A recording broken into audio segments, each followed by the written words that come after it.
lost decade. The lost decade. Japan's lost decade. That period from 2000 to 2010 is nicknamed the lost decade. क्या है ये lost decade? सुनने में बहुत डरावना लगता है।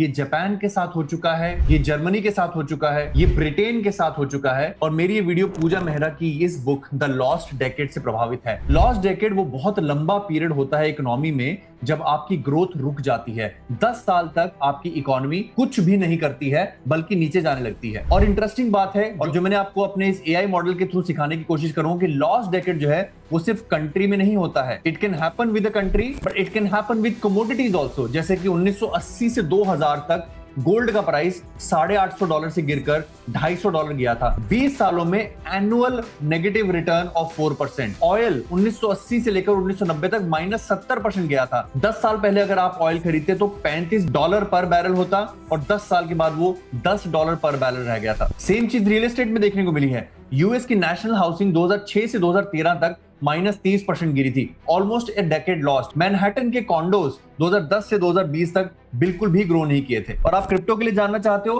तो वीडियो अंत तक देखो। लॉस्ट डेकेड एक बहुत ही आई ओपनिंग फिनोमिना है जो इकोनॉमी में आता है। दोस्तों इससे पहले मैं वीडियो स्टार्ट करूं, इस वीडियो में आपको लॉस्ट डेकेड एक्सप्लेन करूंगा क्यों मुझे लगता है कि अगला लॉस्ट डेकेड बहुत जल्दी आने वाला है। पर उससे पहले सबसे जरूरी disclaimer, nothing in this video is financial advice. मैं फाइनेंशियल एडवाइजर नहीं हूं तो इसलिए आप मेरी बात को जो है वो नॉलेज की तरह समझो, उसको एजुकेशन की तरह समझो, उसको फाइनेंशियल एडवाइस की तरह मत समझो। एक छोटी सी क्लिप पढ़ते हैं, उसके बाद मैं आपको लॉस्ट डेकेड कब आएगा समझाता हूं। Now you started investing in 2000. For the next 10 years, the market crashed. The market then went up.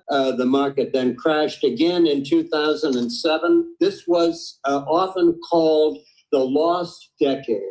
इस अर्थशास्त्री ने कहने की कोशिश की है कि 2000 सन में आपने कुछ खरीदा, 2006-7 तक आपको थोड़ा सा रिटर्न मिलता रहा, 2007, 8, 9, 10 में मार्केट क्रैश हुई और 10 साल तक आपने अपना इक्विटी पोर्टफोलियो होल्ड करके रखा और वो फ्लैट रहा, बल्कि उसमें नेगेटिव ग्रोथ मिली। अब मेरे इस टूल के माध्यम से समझते हैं कि अगला लॉस्ट डेकेड कब आएगा। पहले इक्विटीज को समझते हैं क्योंकि इक्विटीज की चाल बहुत इंपॉर्टेंट होती है। 2000 सन से 2010 लॉस्ट डेकेड था अमेरिका के लिए। 1990 से 2020 तक लॉस्ट 30 इयर्स फॉर जापान था और इमर्जिंग मार्केट के लिए 2010 से 2020 लॉस्ट डेकेड था। तो यानी कि ये ना चीजें अक्सर होती हैं। तो पहला पार्ट तो ये है कि आवेश में आकर ये भूल जाना कि जिस मार्केट को आप देख रहे हो वो एक्चुअली सालों से इफ नॉट दशकों से बढ़ती जा रही है। आपके सामने S&P 500 है और जरा एक बार देख लेते हैं, अगर हम जूम आउट करके देखें तो S&P 500 में एक तगड़ा बड़ा क्रैश कब से नहीं आया है। मुझे तो लगता है इससे बड़ा क्रैश या फिर इससे बड़ा क्रैश काफी समय से नहीं आया। तो ये जो 25% के क्रैश हैं ये कोविड और चाइना के टैरिफ वॉर के दौरान आए थे। बट तगड़ा क्रैश तो वो होता है जब S&P 500 50% गिरे। तो हमने लास्ट टाइम S&P 500 को 50% कब नीचे जाते हुए देखा था? As a matter of fact 2007-9 में लास्ट टाइम S&P 500 60% नीचे गया था। यानी कि हमें 2009 से अब तक करीब 17 साल हो चुके हैं जब से एक बड़ा डंप नहीं आया है। और बड़े डंप का मतलब ये नहीं है कि यहां पर एक लॉस्ट डेकेड था, नहीं। लॉस्ट डेकेड तो तब होता है जब डंप आने के बाद प्राइस वापसी नहीं कर पाता है। और यहां पर अमेरिका ने हर बार की तरह ओसामा बिन लादेन को मारकर या कुछ ऐसी हरकत करके इंश्योर किया कि ये जो पीरियड था करीब 5 साल का वो जरूर साइडवेज था। बड़ी मार्केट में क्रांति आई और उसके बाद हमें लॉस्ट डेकेड से हम बच गए। सवाल ये उठता है कि क्या इस दफा लॉस्ट डेकेड आएगा? पहले देखते हैं कि हम अपने मूविंग एवरेज से कितने दूर है। ये मंथली टाइम फ्रेम है और हमारी 50 मंथ मूविंग एवरेज जो है 25% नीचे है। मॉडर्न युग में जब पैसा इतना ज्यादा है, ब्लैक रॉक जैसी कंपनियों के पास ट्रिलियंस ऑफ डॉलर्स हैं और वो तबाह हो जाएंगी अगर एक 50% का क्रैश आता है। अक्सर आप देखेंगे पिछले 10 सालों में 25% से ज्यादा क्रैश जो है स्टॉक मार्केट ने नहीं देखे हैं। तो एक 25% का क्रैश तो दोस्त बनता है जहां पर S&P 500 अपने 50 मंथ मूविंग एवरेज को टेस्ट करने जाए, जो कि अक्सर करती रहती है। 2022 में भी की थी और कोविड में हल्का सा उसके नीचे भी गई थी। तो 25% का क्रैश मैं अपने माइंड में लेकर चल रहा हूं कि 2026 और 27 में कभी भी आ सकता है। तो दोस्तों आई नो आपके माइंड में यूजुअल सवाल ये आएगा कि रोहित अगर ये कह रहा है कि 2009 के बाद से S&P 500 में कोई डंप नहीं आया है और इस साल के अंत तक एक डंप आ सकता है, तो 2026 के अंत में S&P 500 गिरने पर कौन सी चीज सर्वाइव करेगी? How will crypto survive? How will anything survive? That is where the main lesson is. तो ध्यान से सुनना और अपने ज्यादा से ज्यादा दोस्तों से शेयर करना। पहली बात, there is always a correction around the corner. एक करेक्शन, एक बड़ी करेक्शन, एक 25% का डंप कभी भी आ सकता है, खासकर जब वो काफी समय से नहीं आया है। अब यहां पर बात हो रही है लॉस्ट डेकेड की। 10 साल तक S&P 500 का 7000 से नीचे रहना विल मेक श्योर कि कोई चीज ऊपर नहीं जाएगी। Yes, the lesson here is, जो आपको सबसे ज्यादा ध्यान से समझना है, कि सिर्फ इन्वेस्टमेंट करना आपके जीवन का लक्ष्य नहीं है, कभी कभी इन्वेस्टमेंट ना करना भी आपके जीवन का लक्ष्य है। अगर मैं आपकी जगह होता तो 2020 में जब कोविड क्रैश था, जब सारी दुनिया पाताल लोक के अंदर थी, उस समय अपना घर बेचकर, अपनी गाड़ी बेचकर चीजों को, रिस्क एसेट्स में पैसा डालना वाज अ स्मार्ट मूव। आज जब हर चीज अपने ऑल टाइम हाई पर है, जैसे कि गोल्ड, जैसे कि रियल एस्टेट के दाम, जैसे कि stock markets, don't look at कि यार ओ मेरा स्टॉक तो नीचे है, मैंने तो वो उस चीनी वाली कंपनी में डाला हुआ था, मैंने तो उस कार मैन्युफैक्चर कंपनी में उसका स्टॉक नहीं। The whole world is up.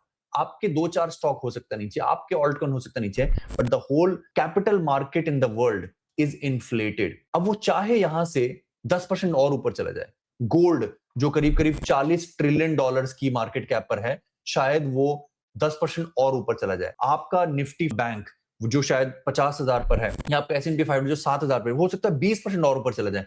क्या आप 20% के लिए रिस्क लेंगे?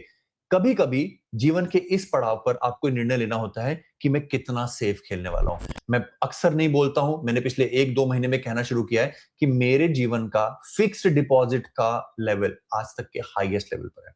अगर आप अपने जीवन में 5-10 लाख, 20 लाख, 50 लाख, 50 करोड़ कमा चुके हो, और उसमें से अगर आप एक बड़ा हिस्सा 20%, 30% अगर आप फिक्स डिपॉजिट में करा भी देते हो, तो आप क्या लूज कर जाओ? ठीक है, तो जीवन में, और ये फाइनेंशियल एडवाइस नहीं है बिल्कुल भी, बट मैं अपने लिए फिक्स डिपॉजिट की तरफ बढ़ रहा हूं, क्योंकि भारत में एक आपको सौगात है कि जब भी आपको लगे कि यार स्टॉक मार्केट 30% डाउन हो गया, 50% डाउन हो गया, तुरंत एफडी तोड़वाओ।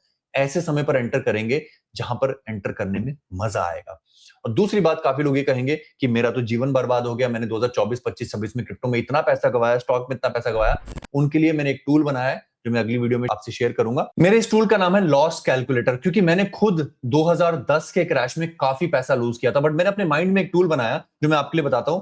उस समय मैं 25 साल का था, और जो अमाउंट मैंने लूज किया था वो ऑलमोस्ट $100,000 था। 70 लाख 80 लाख रुपए उस समय गंवाना बहुत बड़ी बात थी। मैंने उस समय रियलाइज किया कि 25 साल की उम्र में मेरी एनुअल इनकम उस समय हुआ करती थी करीब करीब $20,000, यानी कि मैं मोटा मोटा अर्न करता था करीब करीब 15 लाख रुपए की मेरी सैलरी हुआ करती थी। तो $20,000 मैंने लूज किए थे। और फिर जब मैंने अपने माइंड में निकाला कि इसका ट्रूथ क्या है, ट्रूथ यह था कि मैंने सिर्फ 20-25 हजार रुपए लूज किए। मेरे पास जीवन में उसके बाद 35 साल और बचे थे, और मेरे करंट सैलरी के बेसिस पर, जो मेरी करंट एनुअल इनकम थी, उसके हिसाब से मैं अपने जीवन में 18-20 लाख रुपए, उस 35 साल में $20,000 यानी कि 15 लाख रुपए के हिसाब से मैं बहुत पैसा कमाने वाला था। यानी कि जो मैंने पैसा गवाया, that money was 1.38%, just 1.38% of my life earning. उस समय वो अमाउंट मुझे बहुत बड़ा लगा। 70 लाख रुपए लूज कर दिए, मैं तो सिर्फ 15 लाख रुपए कमाता हूं, बट मैं ये भूल गया कि मेरी उम्र कितनी है। बहरहाल, अगर आप चाहते हैं कि मैं इस लॉस कैलकुलेटर के ऊपर डिटेल्ड वीडियो बनाऊं जहां पर आप खुद भी ये लॉस कैलकुलेटर यूज कर सकें, तो उसके लिए कमेंट करें। और साथ साथ अगर आप ये लॉस्ट डेकेड प्राप्त करना चाहते हो, लॉस्ट डेकेड क्या होता है, लॉस्ट डेकेड के बारे में पढ़ना चाहते हो, तो भी कमेंट में लिखो द लॉस्ट डेकेड, एंड मेरी टीम आपको ये दोनों लिंक्स प्रदान करेगी ताकि आप देख सको कि जीवन में कभी कभी लॉस खाना बहुत बड़ी लर्निंग होती है, बशर्ते अगर आपको पता हो कि मेरी उम्र क्या है, मुझे कितने साल जीना, और मैं कितना पैसा बना पाऊंगा, और ये जो पैसा मैंने गवाया है, ये मेरे जीवन का सबसे मूल्यवान लेसन था। आई होप आपने इस लॉस्ट डेकेड के एनालॉजी से कुछ सीखा होगा। मैं चाहूंगा कि आप 2 मैसेज होम लेकर जाएं। पहली बात, जाने कि आप कौन हो, आपके पास जीवन में साल कितने बड़े हैं, आपके ऊपर डिपेंडेंसी कितने लोगों की है। अगर डिपेंडेंसी कम है, आप यंग हो, तो रिस्क लो, दबा के रिस्क लो, इन्वेस्ट करो। अगर आप मेरी तरह से $1 लाख लूज कर भी जाओगे 25 साल की उम्र में, 28 साल की उम्र में, तो क्या ही नुकसान होगा। बट अगर आपके ऊपर लोग डिपेंडेंट है, जैसे मेरे ऊपर 40 की वर्ष की उम्र में काफी लोग डिपेंडेंट है, मेरे परिवार के साथ साथ हमारा स्टाफ भी, तो मैं नहीं चाहूंगा कि मैं 2026-27 में भर भर के रिस्क लूं। इसलिए मैं एफडी का रास्ता चुन रहा हूं। आप अपना 50-30-15-5 खुद बना सकते हो। मेरा 50-30-15-5 जीवन में आज 50% एफडी है, ताकि जब वो बड़ा क्रैश आए, चाहे वो स्टॉक मार्केट में, Indian stock market, US stock market, या फिर क्रिप्टो में, तो मैं अपनी 50% नेटवर्थ को एफडी से तोड़वाकर उन रिस्क एसेट्स में डाल पाऊं, घात लगाकर हमला करूं। बट याद रखना, इस जीवन के स्टेज पर भी 30-15-5 मेरा अभी भी इन्वेस्टेड है। तो अगर इसका किसी ने ये कंक्लूजन निकाला कि रोहित भाई सब कुछ बेच रहा है, रोहित बिल्कुल बेरिश हो गया है, फलाना ढमकाना, तो मेरे अपने नेटवर्थ का 50% अभी भी स्टॉक्स, क्रिप्टो, रियल एस्टेट में इन्वेस्टेड हूं। I don't want to guess कि हाँ मेरे को लग रहा है क्रैश आने वाला, तो सब कुछ बेच के सिर्फ कैश में चला जाऊं। That is not the way. वो ताबड़तिल्ला हाबड़बिल्ला होता है, और आपने इस चैनल पर ताबड़तिल्ला हाबड़बिल्ला ना करना सीखा है, लॉस्ट डेकेड्स को रिस्पेक्ट करना सीखा कि यार 20 साल हो गए लॉस्ट डेकेड नहीं आया, तो क्या पता लॉस्ट डेकेड अगर आ जाए, तो तैयारी करना बहुत जरूरी है। और ये जानना कि आप जीवन में बहुत पैसा अपनी सैलरी से, अपने पेशे से कमाने वाले हो, तो डरना क्या, बहुत बड़ा फ्यूचर है। आई होप अगर आप इससे कुछ सीखे होगे तो वीडियो को लाइक करोगे, अपने दोस्तों से शेयर करोगे। धन्यवाद। जय हिंद।